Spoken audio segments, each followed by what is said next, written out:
Au séminaire, on a bien senti que certains participants étaient parfois en difficulté face à leurs élèves et avaient toujours cette tentation de vouloir faire et agir pour aider ces élèves qui avaient des problèmes divers et variés.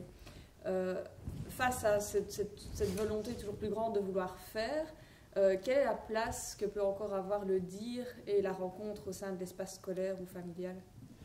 Ah, vous posez une question que je trouve très riche de conséquences si on prend vraiment la mesure. Parce que la réponse du faire est une réponse un peu activiste. Hein, et on y est tout le monde tenté. Hein.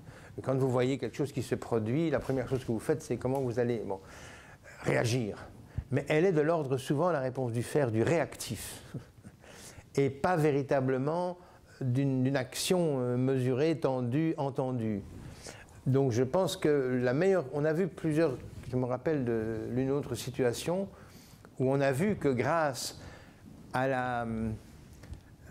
Comment dire ça grâce à l'intelligence de ceux qui recevaient certaines difficultés, de plein fouet parfois, l'élève finissait par être un peu désarçonné parce qu'on voulait réfléchir avec lui. On essayait vraiment de questionner. Mais on ne réagissait pas tout de suite. Donc il n'y a pas de réaction immédiate. Il y avait un délai pendant lequel la rencontre pouvait se faire avec un adulte responsable, avec un enseignant, avec un directeur. Et c'était l'autre qui était rencontré par le jeune, non pas dans sa dimension qui le qualifie comme enseignant, non pas dans ses compétences, mais dans son être à lui finalement, dans sa véritable personne comme telle. Et que celle-là était quand même sensible à la difficulté dans laquelle se trouvait l'enfant, sans pour autant accepter que lui-même cède à sa propre pulsionalité ou ses propres difficultés.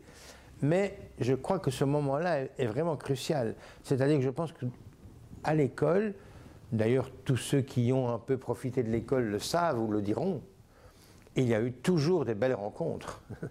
Pas toujours, pas tout le temps. Mais il y en a souvent une là, avec un enseignant, à cause de tel ou tel événement, ou que sais-je, il y a eu un moment de rencontre. Ce sont ces moments de rencontre qui viennent scander littéralement ce que par ailleurs il s'agit d'apprendre à l'école, bien sûr, mais ce sont aussi des rencontres avec des gens, des enseignants, des éducateurs, une fois avec un directeur, et on ne peut pas oublier à quel point ne pas se contenter d'avoir une sanction, par exemple, mais d'avoir affaire à quelqu'un qui, non pas qui vous l'explique, mais qui montre que pour lui, c'est important que vous soyez à la limite sanctionné, parce que c'est la seule manière de vous faire entendre quelque chose à quoi vous voulez être sourd, par exemple. Eh bien, ça peut être le lieu d'une véritable amorce d'une autre position. Il ne faut pas croire que 8 enfants sur 10 sont encore sensibles si quelqu'un s'engage dans ce qu'il dit pour le leur dire. Bon. Beaucoup d'enfants ne seront plus sensibles à un règlement qui sortira de je ne sais quel papier ou de je ne sais quelle chose extérieure.